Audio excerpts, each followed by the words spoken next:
بسم اللہ الرحمن الرحیم۔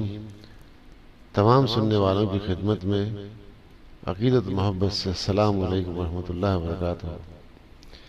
جیسا کہ پچھلی سماعتی نشست صفحہ نمبر 8 پر اختتام ہوئی تھی، تو اب صفحہ نمبر 8 سے ہی مزید آگے گفتگو شروع کریں گے۔ عنوان شروع ہوتا ہے ریاضت و عبادت۔ اب تک کے جو حالات اور واقعات بیان کیے گئے ہیں ان کا تعلق سیدنا حضرت شیخ العارفین خواجہ صوفی مخلص الرحمن جہانگیر شاہ رحمۃ اللہ تعالی علیہ کے کمالات علوم ظاہری سے تھا۔ اب مختصراً وہ واقعات اور وہ حالات لکھے جاتے ہیں جن کا تعلق آپ کے کمالات باطن سے ہے، اور یہ ایک شمع آپ کے حالات عظیم واقعات جلیلہ کا ہے۔ ہمارے حضرت قبلہ نے فرمایا، حضرت والد ماجد پیر و مرشد قدس اللہ سر العزیز نے اپنے آپ کو ہمیشہ پوشیدہ رکھا، اور آپ ہمیشہ لوگوں سے چھپ کر یاد الہی اور فکر، ذکر اور مراقبہ مشاہدہ میں مشغول رہا کرتے تھے۔ شب میں پانی کا ایک آفتابہ یعنی ایک بڑا پیالہ آپ کے حجرے میں رکھ دیا جاتا جو صبح کو خالی ملتا تھا، اور یہ کسی کو معلوم نہ ہوتا کہ رات آپ نے کب اور کس وقت وضو فرمایا۔ آپ کے خواب کی کیفیت یہ تھی کہ جب کوئی آپ کو آواز دیتا، جاگنے والے کی طرح فوراً جواب دیتے، گویا ایسے جیسے جاگ ہی رہے تھے۔ غفلت کی نیند آپ کو کبھی نہیں ہوتی تھی۔ 30 برس کی ریاضت۔ آپ نے کامل 30 برس کا زمانہ مشاہدہ، مجاہدہ شدید اور ریاضت و شاقہ میں خلوت اور خاموشی کے ساتھ بسر فرمایا۔ آپ نے فرمایا کہ بفضلہ ہم نے اس قدر ریاضت اور محنت کی ہے کہ مریدوں کو قشود کار کے لیے زیادہ ریاضت کی ضرورت نہ ہوگی۔ اسی سلسلے میں حضرت قبلہ رحمۃ اللہ تعالی نے ارشاد فرمایا، پیر کی محنت و ریاضت کا اثر مرید پر ضرور پڑتا ہے۔ طاعت 100 سالہ سے بہتر۔ آپ رحمۃ اللہ تعالی علیہ ہمتاً محبت تھے۔ آپ کے فیضان صحبت سے دلوں میں درد پیدا ہو جاتا تھا اور سینوں میں محبت الہی کی آگ بھڑک اٹھتی۔ 100 ہاں طالبین مولا تھے کہ آپ کی زیارت و صحبت سے نشان مقصود پہ پہنچے، آخر کامیاب ہو گئے۔ حضرت مولانا روم علیہ رحمہ جن اولیاء اللہ کی صحبت کو 100 سالہ طاعت بے ریا سے بہتر بتلایا ہے، وہ یہ ذات مقدس انہی کاملین میں سے تھی۔ یک زمانہ صحبت با اولیاء بہتر از 100 سالہ طاعت بے ریا۔ ہدایت عامہ۔ مریدین و طالبین کے لیے خاصتاً جو چشمہ فیض کہ آپ کی ذات مقدس سے جاری تھا، اس کے علاوہ تمام بندگان خدا کی ہدایت عامہ کے لیے آپ ہمیشہ کوشش فرمایا کرتے، اور بعد نماز جمعہ اکثر واعظ فرماتے تھے، اور مسائل نماز اور انبیاء علیہ الصلوۃ والسلام و اولیاء کرام کے فضائل و معجزات و کرامات کے تذکرہ سے عامہ مسلمین کے ایمان و اعتقاد کو تازہ فرماتے تھے۔ سستی و کاہلی غلاموں کا شعار ہے۔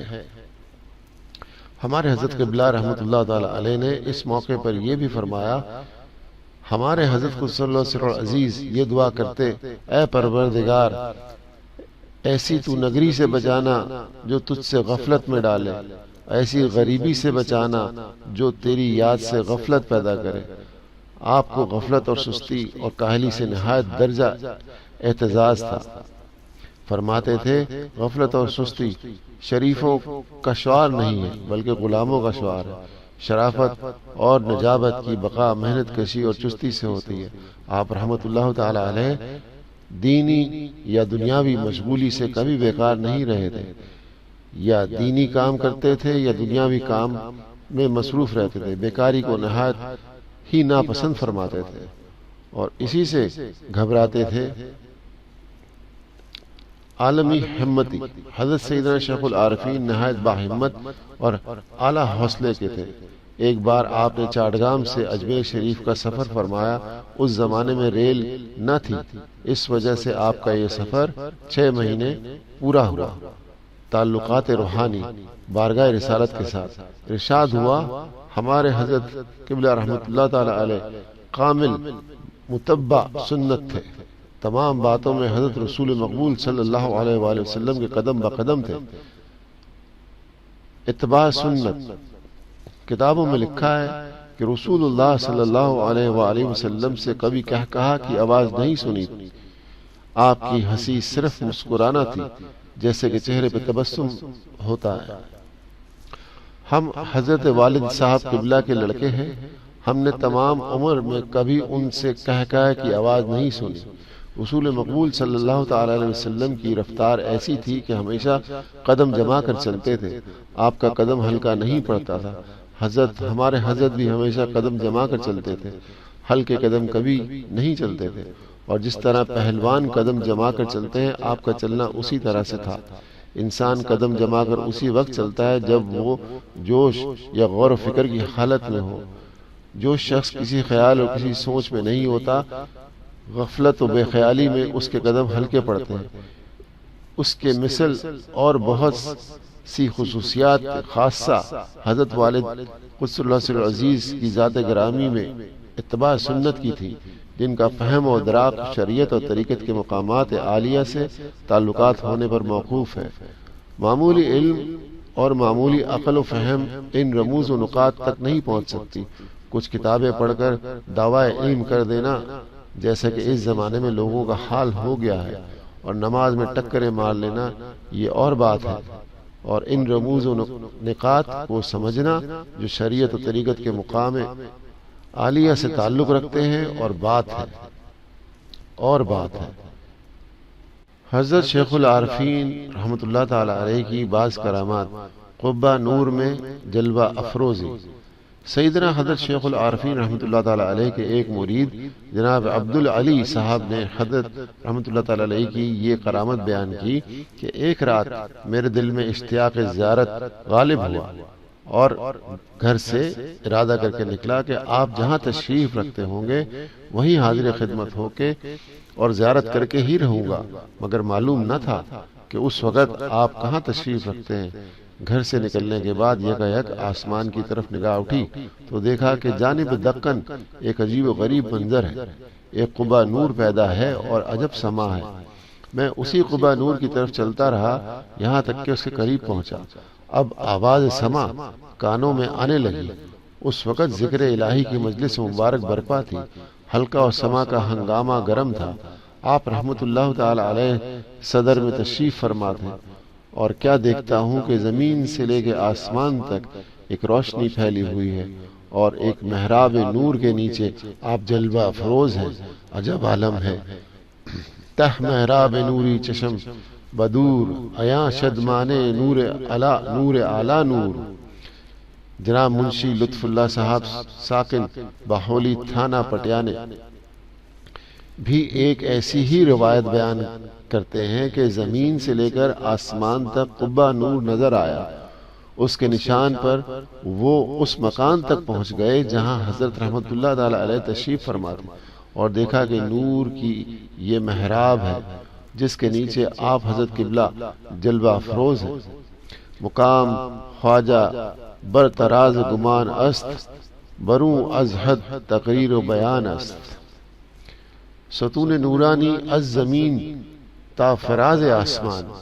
ایک شب آپ رحمت اللہ تعالی علیہ حزب معمول دولت سرائے میں آرام فرما رہے تھے کہ بستی کے بعض لوگوں نے ماجرا عجیب یہ دیکھا کہ زمین سے آسمان تک نہایت تیز روشنی جگمگا رہی ہے، اور از زمین تا آسمان روشنی کا ایک ستون قائم ہے۔ اس منظر نورانی کو اپنے فہم و دانست میں ان لوگوں نے یہ سمجھا کہ کہیں آگ لگ گئی ہے، اور یہ سمجھتے اور آگ پکارتے غل کرتے رہے۔ آپ کے دولت قدے کی طرف دوڑے، مگر جب تک کہ لوگ وہاں پہنچے وہ نظارہ عجیب و غریب نظر سے غائب تھا۔ آ کر دیکھا تو کچھ نظر نہ آیا۔ آپ رحمت اللہ تعالی علیہ باہر تشریف لائے، ان لوگوں کو یہ کہہ کر رخصت کر دیا، اللہ کے فضل سے سب طرح خیریت ہے، آگ نہیں لگی، جاؤ آرام کرو۔ ستون نورانی نور نسبت حضرت غوث اعظم۔ اس واقعے کے سلسلے میں ہمارے حضرت قبلہ رحمت اللہ تعالی علیہ نے ارشاد فرمایا، بحجۃ الاسرار میں ایک بزرگ کے خواب کا تذکرہ ہے۔ کہ انہوں نے یہ دیکھا کہ زمین و آسمان کے درمیان ایک بڑا ستون نور کا قائم ہے، اور جہاز کے مستول کی رسیوں کی طرح اس مستول کے گرد و نواح نور کی رسیاں اور ڈوریاں اور نور کے تنابیں پھیلے ہوئے ہیں، جن میں کوئی بڑی ہے اور تو کوئی متوسط ہے اور تو کوئی چھوٹی ہے۔